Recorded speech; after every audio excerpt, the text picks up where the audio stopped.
તારીખ 24/5/2024ના રાત્રિના સમયે ફરિયાદી શ્રી ગણેશ ઉર્ફે આબિયો આનંદ કોળી રહે સૂર્યનગર જલાલપુર વિજલપુર ખાતે રહે છે ફરિયાદી। તેમણે વિજલપુર પોલીસ સ્ટેશન ખાતે આવીને આઈપીસી કલમ 143, 147, 148, 324, 336, 387, 426 વગેરે મુજબની ફરિયાદ આરોપીઓ ગૌતમ પ્રહલાદ દિવરે, ગણેશ કિશન ગુટ્ટે, સંતોષ હીરાલાલ ઇન્દ્રજીત, સાગર ગોવિંદ બાવીસકર તેમજ બીજા 8 આરોપીઓ કુલ 12 આરોપીઓ વિરુદ્ધમાં તેમજ 50 ટોળાના વિરુદ્ધમાં ફરિયાદ આપેલ હતી।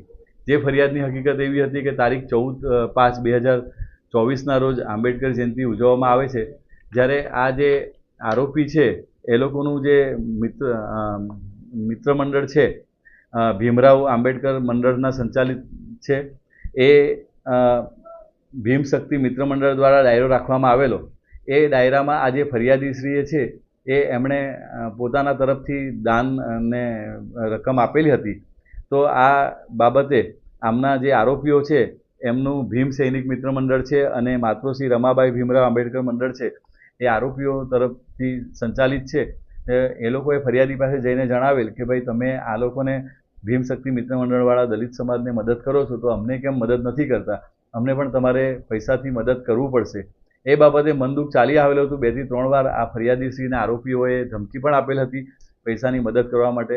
આ બાબતે જ્યારે ગઈકાલના રોજ આ ફરિયાદીશ્રી તથા તેમના મિત્રો ગણેશ ભવન ખાતે રાત્રિના સમયે બેઠા હતા, ત્યારે આ તમામ આરોપીઓ આ 12 આરોપીઓ તેમજ બીજા 50 જેટલા ટોળાઓ બધા એકસમ થઈને હાથમાં છરી, લોખંડની પાઇપ, લાકડાના વગેરે બધા એકસમ થઈને સમાન ઈરાદે નીકળીને આ જે એમના દોસ્તાર જોડે ફરિયાદીશ્રી બેઠા હતા તેમને ત્યાં જઈને ચપ્પુથી ઘા કરીને અને લાકડાના ફટકાથી ઢીકાપટ્ટુનો માર મારીને પથરાઓથી એમના ઘર પર પથ્થરમારો કરવામાં આવેલ હતો।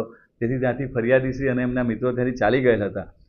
સમય સૂચકતાથી તમામ પોલીસ અધિકારી કર્મચારીઓ ત્યાં પહોંચી ગયેલ હતા અને આ ટોળાને બળથી થોડું વિખેરવા માટે કાર્યવાહી કરીને વિખેરવામાં આવેલ હતા। આ બાબતે ટોળાઓએ એના જે ફરિયાદીશ્રી એના ઘરના ને કાચ તોડી નાખેલા અને જે બહાર ગાડી પાર્ક કરેલ હતી 2 મોટરસાઇકલો અને 1 એક્ટિવા તેમણે પણ નુકસાન કરેલ હતું અને ત્યાંથી બળપૂર્વક એમને ખસેડી લેવામાં આવેલ હતા। હાલ તપાસ પોલીસ ઇન્સ્પેક્ટર શ્રી ભાઈજે ગઢવીનાઓ કરી રહેલ છે અને આ આરોપીઓને રાઉન્ડ અપ કરવાની કાર્યવાહી ટીમ બનાવીને કરવામાં આવેલ છે।